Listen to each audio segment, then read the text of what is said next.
আসসালামু আলাইকুম রহমতুল্লাহি বারাকাতুহু। আমি আশা কিচেনে অনেক স্বাগত। বন্ধুরা কেমন আছেন? আশা করছি ভালো আছেন, আমরাও ভালো আছি। তো বন্ধুরা আজকে বানিয়েছি একটা নাস্তা রেসিপি। তো এটা একদম তেল ছাড়া বানিয়েছি, আশা করছি আপনাদের ভালো লাগবে। ছোট্ট ভিডিও, প্রথম থেকে শেষ অবধি দেখবেন বন্ধুরা। ভালো লাগলে লাইক শেয়ার কমেন্ট করে পাশে থাকবেন। নতুন বন্ধুরা সাবস্ক্রাইব করে পাশে থাকবেন। পুরনো বন্ধুদের অসংখ্য ধন্যবাদ। ভিডিওটা আমি ধন্যবাদ জানাতে পারি না, অতজনকে ধন্যবাদ জানানো পসিবল হয় না। তো বন্ধুরা ধন্যবাদ পুরনো বন্ধুদের, আর নতুন বন্ধুরা যারা আসছেন আমার সাথ দিচ্ছেন তাদেরকেও অসংখ্য ধন্যবাদ। আর নর্মাল ভিউয়ার্সদের তো ধন্যবাদ অবশ্যই জানানো আমাদের সকলকে দরকার, কারণ তারা আমাদের ভিডিওটা দেখছেন ভালোবেসে, উপরন্তু আমাকে কমেন্ট করছেন, লাইক করছেন। ধন্যবাদ বন্ধুরা। বসিয়ে দিলাম বন্ধুরা, এর মধ্যে দিয়ে দেব তো বাটারটাকে গলতে দেব। এর মধ্যে দিয়ে দেব তো পেঁয়াজ কুচি। আমি আগেই দিয়ে দিলাম যাতে বাটারটা জ্বলে না যায়। একটা ছোটো পেঁয়াজকে আমি কুচিয়ে রেখেছিলাম, এটা দিয়ে দিলাম। এখানে দিয়ে দিলাম অল্প পরিমাণ পাঁচফোড়ন। পাঁচফোড়নটার মধ্যে মেথি কম, সর্ষের জিরে, কালো জিরে আছে।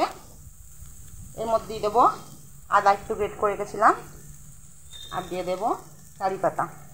এবার এটাকে মধ্যে ভাজা ভাজা করে নেবো একটু। এখানে সেদ্ধ আলু নিয়েছি আর সেদ্ধ ডিম নিয়েছি। এবার একটা ডিম নিয়েছি। এখানে দুটো বড় সাইজের আলু আছে, এখানে একটা ডিম আছে। তো এবার আমি এটাকে দিয়ে দেব কড়াইয়ের মধ্যে। কড়াইয়ের মধ্যে দিয়ে দিয়েছি। এবার দিয়ে দেব হলুদ গুঁড়ো, দিয়ে দেব স্বাদ অনুসার লবণ,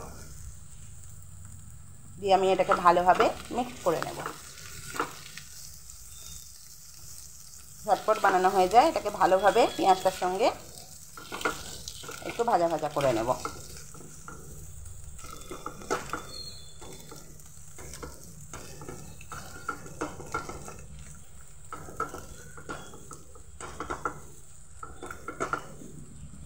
দু মিনিট হতে দেব।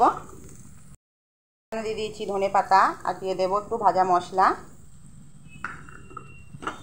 জিরে ধরে শুকনো লঙ্কার যে ভাজা মশলাটা সেটা দিলাম। এবার হয়ে গেছে, এটাকে আমি নামিয়ে নেব। মশলাটা রেডি হয়ে গেছে, এবার ঠান্ডা করে নেব। এখানে ব্রেড নিয়েছি সাদা, সাইডগুলো কেটে দিয়ে এমনভাবে বেলে নেওয়া হয়েছে। তো এবার আমি এর ভেতরে দিয়ে দেব পুরটা। কিচ্ছু দেব না, এর মধ্যে পুরটা জাস্ট এরকম করে দিয়ে এইভাবে রোল করে দেব। বাস, কিছু দিয়ে চিপকোতে লাগবে না, এইভাবে করে দেব। প্রত্যেকটাকে এইভাবে করে দেব। কারি পাতাগুলোকে সাইড করে দেব যাতে কারি পাতাগুলো না আসে। কারি পাতাটা দিলে ভালো লাগে খেতে বলে ফ্লেভারটার জন্য দিয়েছি। এইভাবে কিছু দিয়ে চিপকোতে লাগবে না, এইভাবে করে দেবেন। সবগুলো এইভাবে রেডি করে নিয়েছি। এবার আমি গ্যাস জ্বালিয়ে দেব। এখানে আমি তাওয়াটা গরম হতে বসিয়ে দিয়েছি। এবার আমি একটা একটা করে সবগুলোকে দিয়ে দেব। কিছু তেল বা বাটার কিছু ইউজ করব না, এমনি দিয়ে দেব। একদিকগুলো হয়ে গেছে, এই দেখুন এইভাবে উল্টে দেব।